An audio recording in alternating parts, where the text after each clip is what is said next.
le budget, aussi important que le GPS. On peut vite être dépassé par les dettes. Heureusement, Ginsberg Gingras est là. Ginsberg Gingras a aidé plus de 140 000 personnes à mieux planifier leur avenir, à adopter de meilleurs plans de remboursement et à retrouver plus facilement le chemin d'une vie normale en toute confiance et en toute confidentialité. Votre avenir après les dettes, on l'imagine. Passez nous voir en ligne. Ginsberg Gingras, syndic autorisé en insolvabilité. On vous aide à mieux repartir. Tout le monde utilise le GPS pour ses déplacements. Peu utilisent un budget pour orienter ses revenus et les dépenses. Le budget est le mal-aimé, cet outil de base qui a fait ses preuves. Tout comme le GPS, il est permis de se tromper. L'important, c'est de se corriger et recentrer sur la destination. Préparer son budget personnel est une étape essentielle pour gérer efficacement vos dépenses.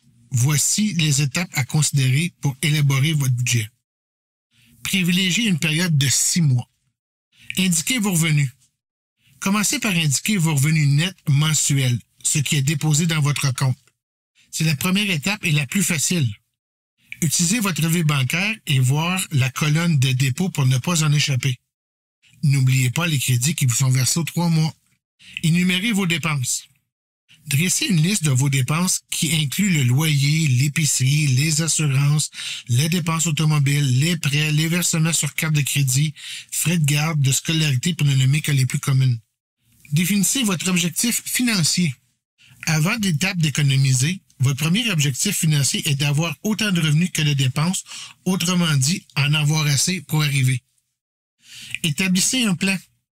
Sur la base de vos revenus, de vos dépenses et de vos objectifs, établissez un plan qui pourrait vous permettre de réduire les dépenses.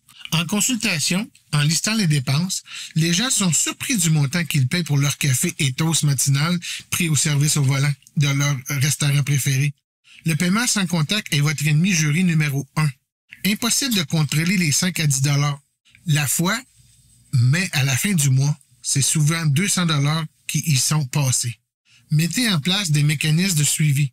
Utilisez des outils ou des applications de gestion budgétaire pour suivre vos dépenses et comparer les dépenses réelles par rapport à votre budget. Cela vous aidera à rester dans les limites du budget. Vous allouez des dépenses. Exemple, sortez 60 $ par semaine du guichet qui fera en sorte que vous n'utiliserez plus votre téléphone pour payer votre café ou autre gâterie.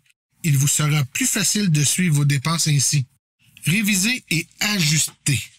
Votre budget n'est pas coulé dans le ciment. Vous avez le droit à l'erreur ou de flancher de temps à autre. Le plus important, c'est la prise de conscience et de corriger le tir avant qu'il ne soit trop tard et que vous vous retrouvez perdu. Commencez par le pire. Eh oui, le pire, l'épicerie. Vos parents vous ont toujours dit « Ne va pas faire l'épicerie quand tu as faim ». Mais à mon avis, le pire, c'est d'aller à l'épicerie sans avoir un plan. Eh oui, un plan. Faites-vous un menu pour chaque jour de semaine. Si vous vous en tenez à la liste des items requis, vous portez du bon pied et éventuellement serez capable de réduire vos dettes en faisant de plus gros versements ou mettre de l'argent de côté. Vous avez préparé votre premier brouillon, mais sentez qu'il ne vous sera jamais possible d'en avoir assez pour arriver, pour tout payer. C'est le bon moment pour venir nous consulter pour que nous puissions regarder cela avec vous. Je suis syndic autorisé en insolvabilité, mais je ne fais pas que des faillites. J'accompagne les gens dans leur réflexion et je leur trouve des outils pour reprendre le contrôle de leur budget et finances. Avant d'avoir recours aux microprêts sur Internet ou emprunter à des taux d'intérêt élevés, prenez donc un rendez-vous et donnez-vous les moyens d'arriver. Ne soyez pas de ceux qui me répètent sans cesse « Avoir su, je serais venu te voir avant ». Faites le premier pas et je vais m'occuper du reste. Pour de l'aide à mieux repartir ou en savoir plus sur nos services, visitez le ginsberg-gingras.com ou encore composez le 1-800-567-1905. Demeurez à l'écoute pour nos émissions à venir. Merci et à la prochaine.